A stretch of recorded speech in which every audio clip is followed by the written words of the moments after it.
Hi, welcome back to Teachable Tuesday. My name is Glenn Cisneros. We're here to teach you how to connect Apple CarPlay on an XT4.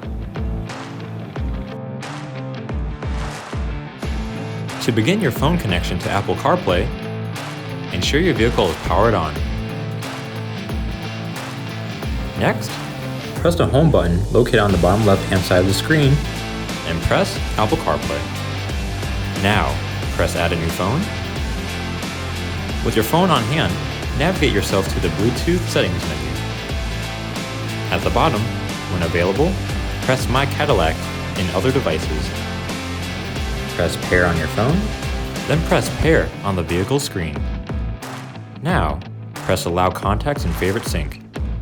And your Apple CarPlay is all set and ready to go. And ladies and gentlemen, that's Teachable Tuesday. Again, my name is Glenn Cisneros here at Sewell Cadillac and GMC. Have a wonderful Tuesday.